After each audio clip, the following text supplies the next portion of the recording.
It is a very uh, unique opportunity, I think, for me to meet you again in Bombay when you are all leaving this country, and this kind of a special type of a puja that we are having today. This is the puja done to the sun and is called as Makar Sankrant. Makar is the tropic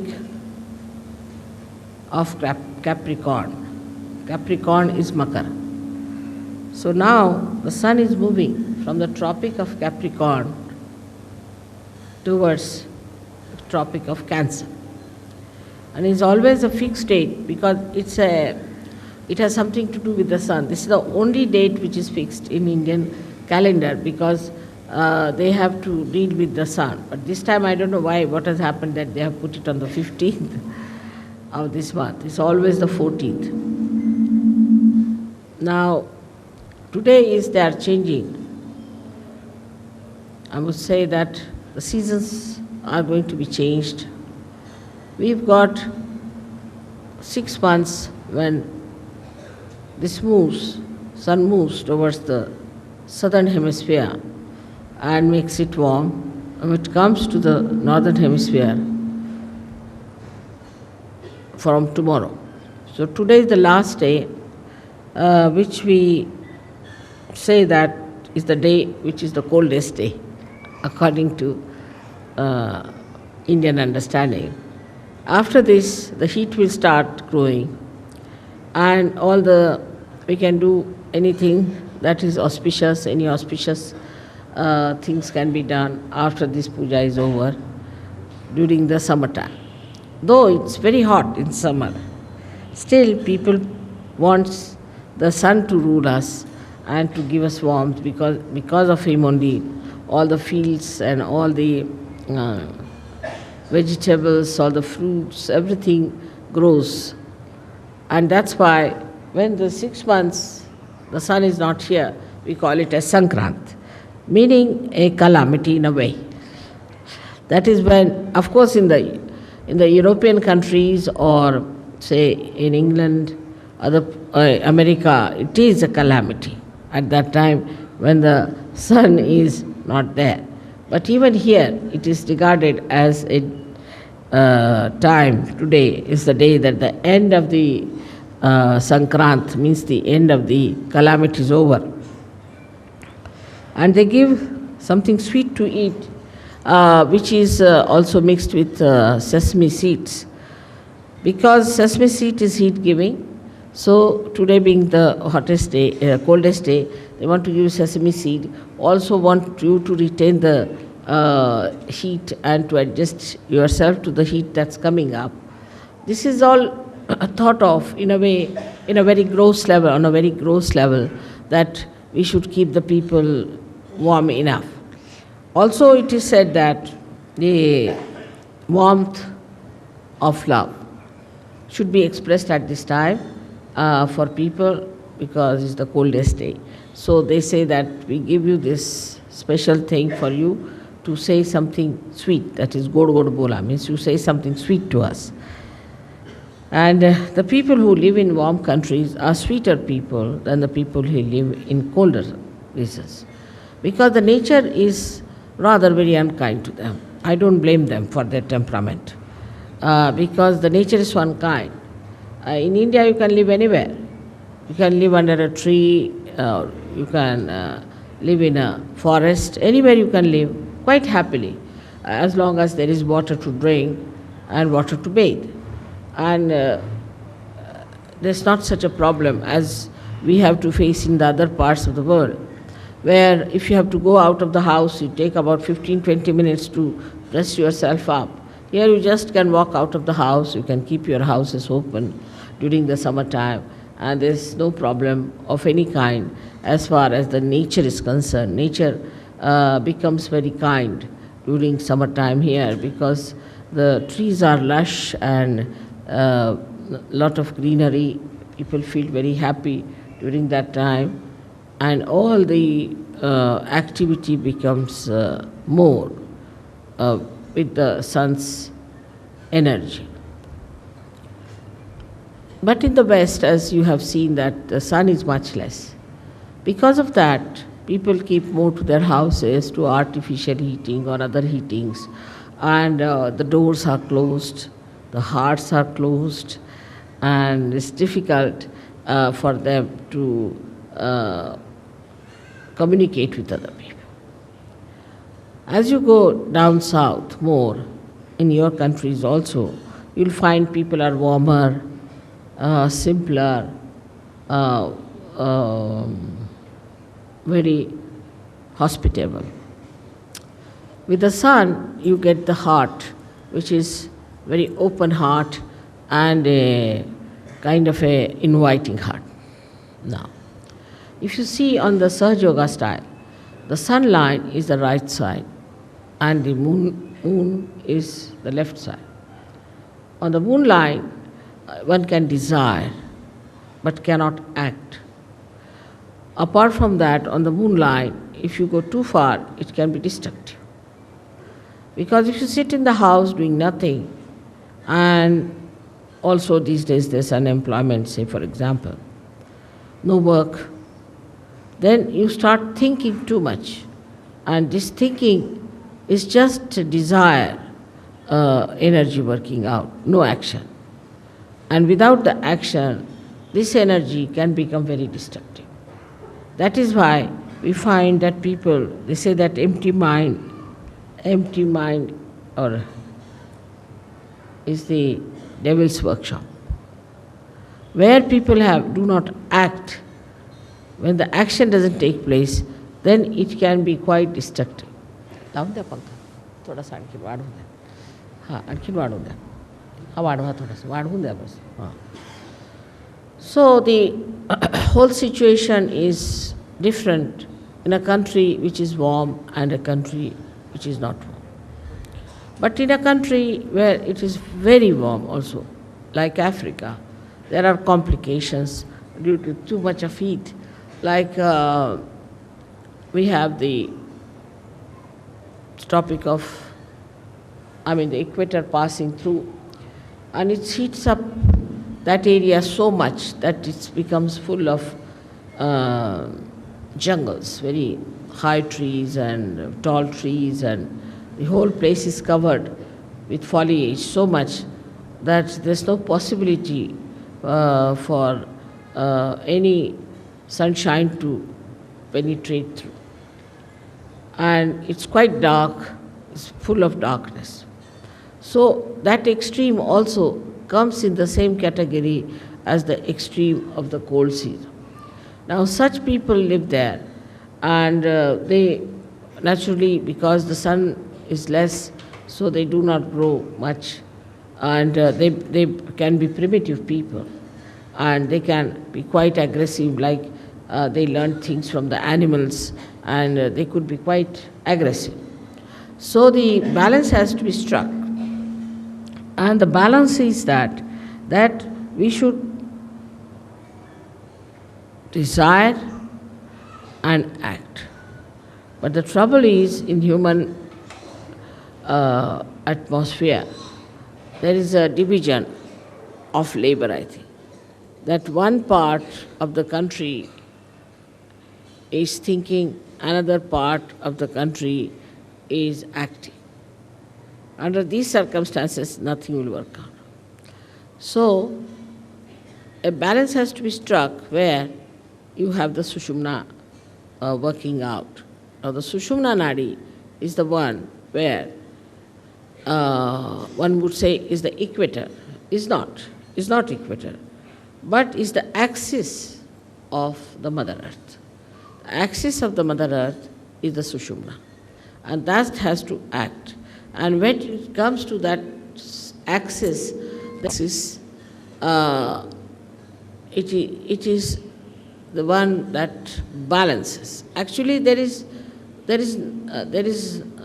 nothing like a big pole inside the Mother Earth, which we can call it as an axis. There's nothing that is material inside the Mother Earth that we can call it as an axis, but it is the energy force which acts in such a manner that the earth moves with such tremendous speed. When the cosmos is all spread out so much, it not only moves, but it creates day and night for us, so that daytime we can work and nighttime we can sleep to give us a balance. Only also it moves in such a manner around the sun that half of the countries get the sun during the summertime and half of them get it during the winter time. That's the axis that acts and works out everything.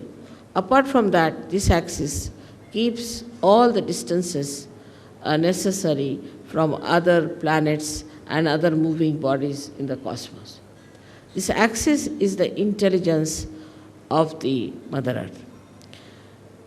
It is not only the intelligence, but it is the fragrance, and apart from it is the Sushumna Nadi, we can say, of the Mother Earth. Now, through this axis only, all these Swayambhus and all these great happenings of earthquakes and all that takes place. This axis is the one which moves. It's an energy. We can call it axis as the energy. Moves the lava into different directions and pierces through different areas to create earthquakes and also to have ज्वालामुखी लगा English में तो volcanoes. And all these things happen because the axis has sense what is to be done. This axis is the one that loves us.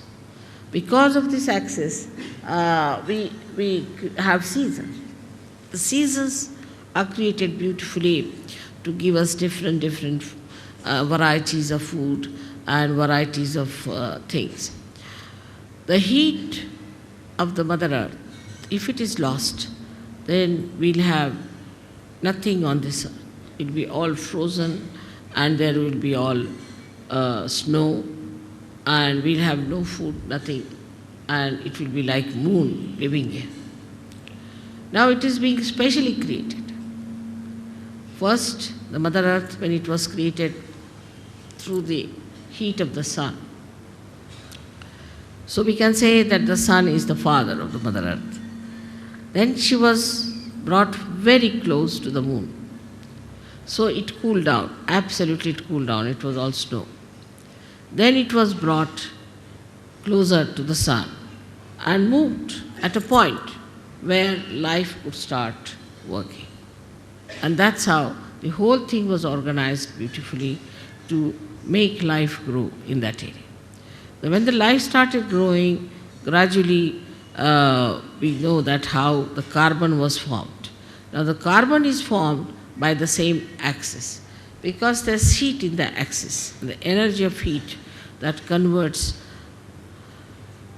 the plants into carbon.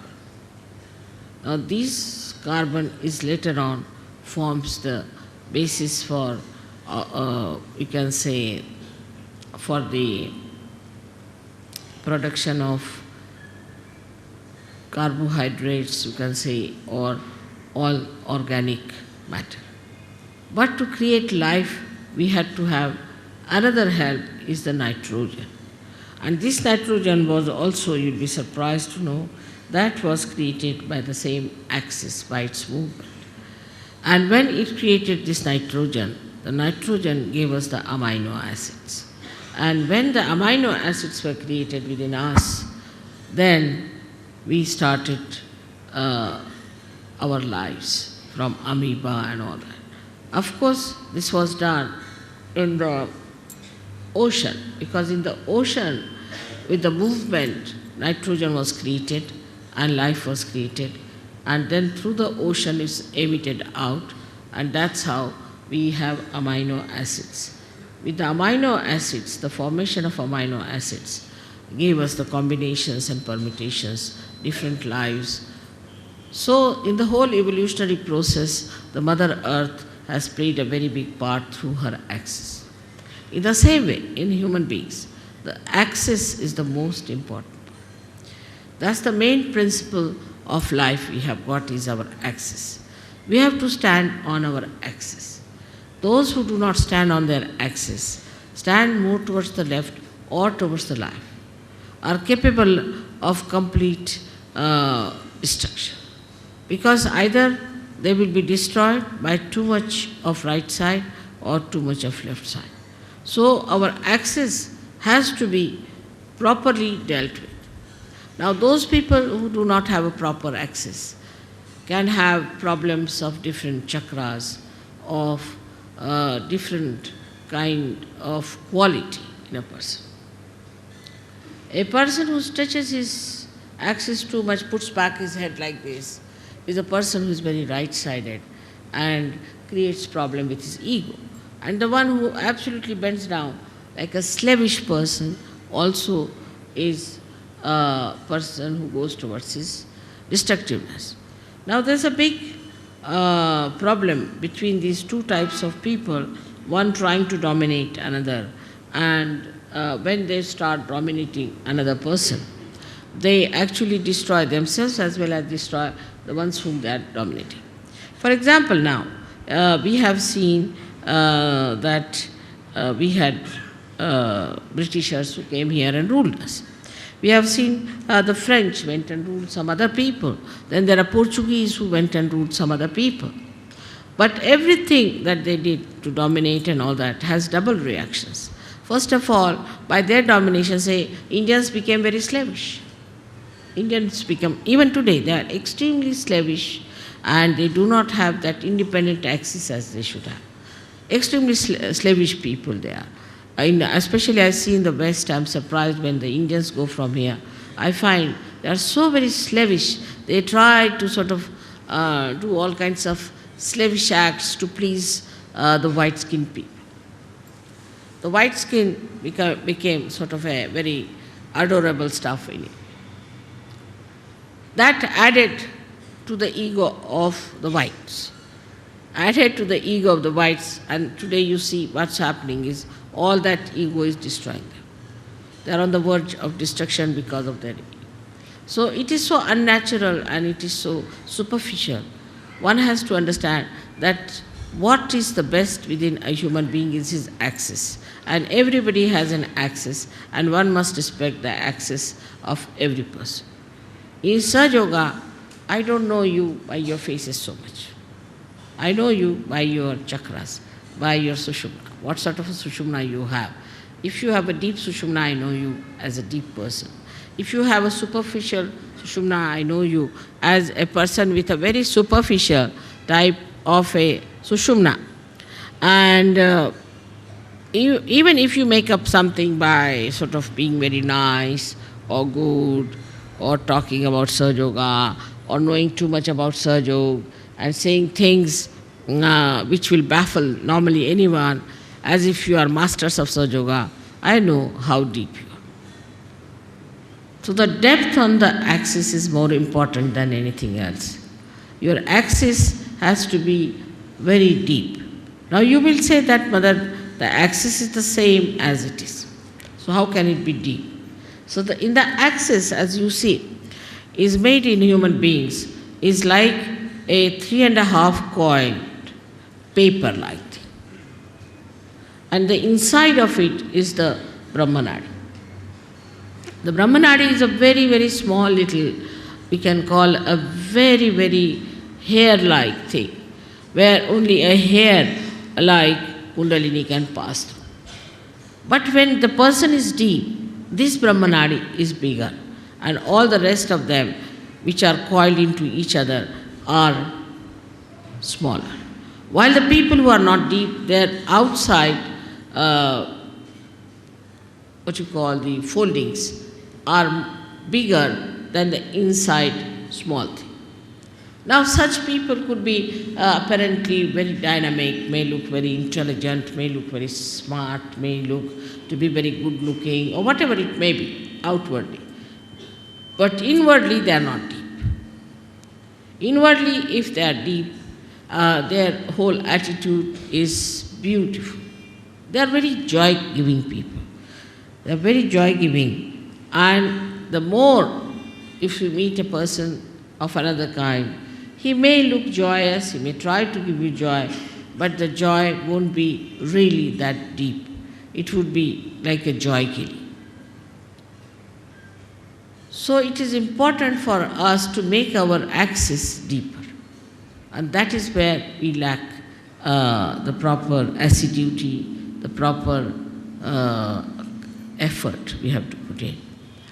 Now, some people have automatically very deep axis, and some people have very, very, what should you say, a very constricted type of the axis. This axis has to be grown. Now, when you come for my puja and all that, I do expand it, I agree. But it is a temporary thing. To retain it at that point, one has to work at home, in the collective also. One has to work very much at home with meditation. But it should be done seriously. It should not be just a joke, to be frivolous, to be stupid. That's not the way. It should be done very seriously, in the meaning that it is a devoted task you have taken. It's a meditative thing. It's a prayer to God. We can call it, it's a puja to God. It's to be done with that reverence. Because reverence is the key of achievement. If you have no reverence about yourself and no reverence of others, then it cannot be done. But first you must have reverence for your own life. What am I doing with my life? Where am I wasting it? Why should I waste it? Why should I be deep? After all, there must be some purpose of my life. Am I serving my purpose? Am I doing that? All these things, if they pop into your head, then you will understand it's very easy to fight out your ego. Because normally on small things people fight. I have seen that in Sahaja Yoga also, people fight on things like, it's so useless, absolutely useless.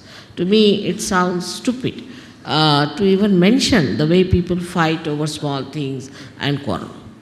But a deep person, even if he doesn't speak much, even if he doesn't show off much, even if he doesn't sit in the front line, he expresses himself through his depth, because I can work out better through that.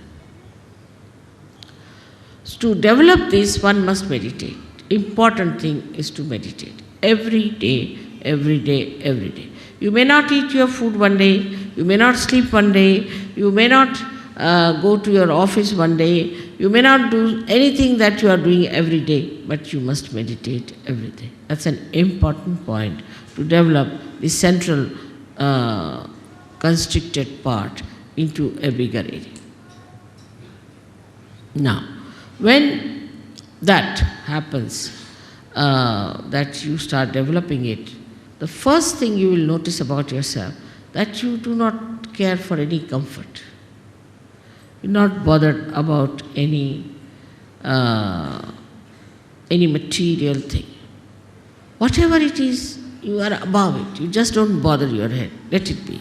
You just don't want to put your neck into a thing where you do not belong. You just get out of it and you think that, oh God, this is too much for me. I just don't care for it. So your whole attention now moves inward. When the attention starts moving inward, then it expands more. This is the inner part, which is called as the Brahmanadi, and starts expanding and expanding. Now, in small things also, say for example, if I have not mentioned somebody and mentioned somebody else, then they feel, oh, why didn't mother mention my name? It's too small a thing that it doesn't matter. As long as you have a deep axis, you are with me, I am with you, absolutely one with each other. But These outward things are, oh, she gave a nice sari to another one, she never gave us a sari, she didn't do this, didn't do that. All those things, if it comes to your head, that means absolutely is true that there is something lacking within you. Or if you try to complain, oh, I went there, I had to go by a bus and I had to stand on this thing, that shows that you are not comforted. This widening comforts you. That's the comforting thing. And that really makes you feel so comfortable in any circumstance, in any position, in any lifestyle. And you do not want to have any other comfort. And this one has to develop through meditative effort. Secondly is, we have to know that Sahaja Yoga as it is today is a collective happening. I find, especially among Indian men, they never do any work with their hands, which is a wrong thing. Because they don't use their hands at all, their collectivity is poor, very poor. Indians have the worst collectivity. If you have an ashram, I don't know why should we build an ashram, nobody is going to stay there. They want to have their own houses, their own families, their own children. They are the worst of all for collectivity. The reason is Indian men never do any work with their hands. They cannot nail one nail. There are many like that.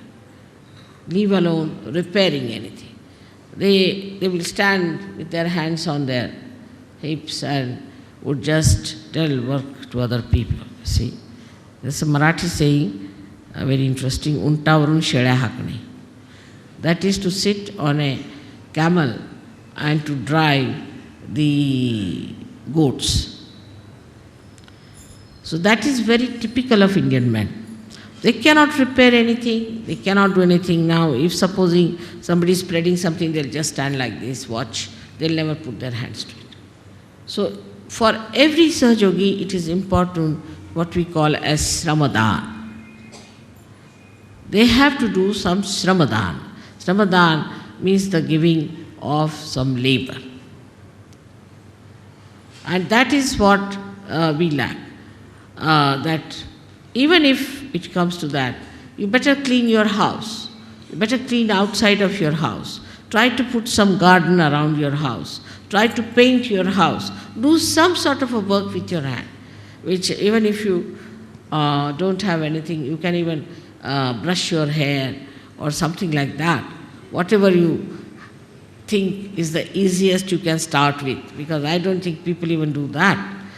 Even they don't shave themselves, they get a person to shave them. I mean, absolutely lazy lumps as that.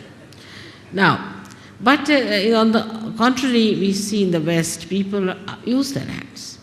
Because of that, you see, because they can use their hands, they are very collective. So they score a point on being collective.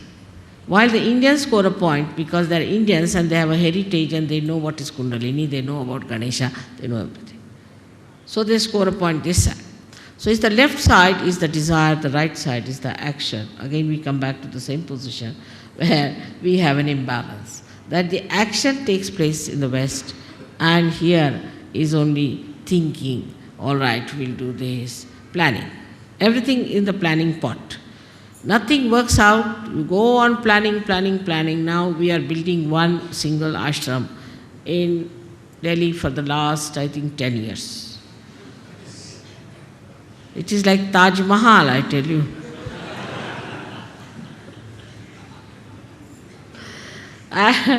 It's so difficult, you see, to understand why they have taken so much time, and it's not a very big place, nothing. But it is not only the Sahaja Yogis, but other factors also. Because everybody is like that. Everything is postponed.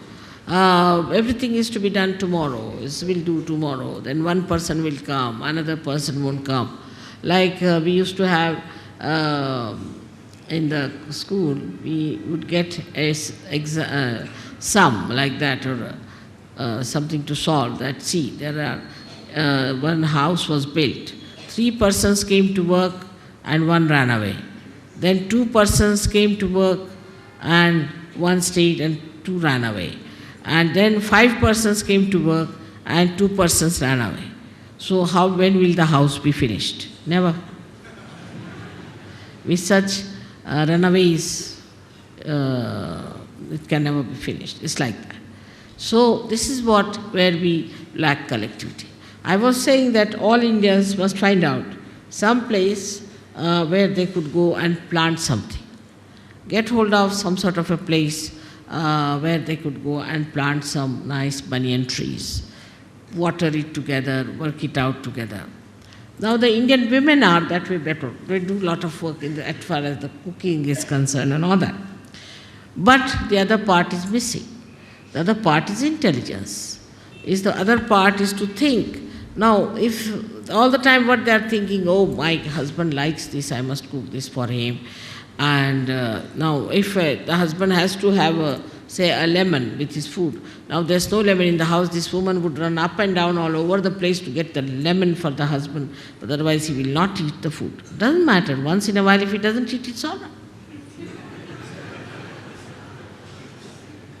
But the women will try, because you see, they must keep they understand one thing, that you must keep their palate all right, then they are quite sensible in India. Because here, they are real tigers, all the husbands are like tigers. So you have to keep them feeding, otherwise, you see, God knows when the tiger will jump on you. The other way around, in England or America, I have seen, the husbands are just like goats and the women are like tigers.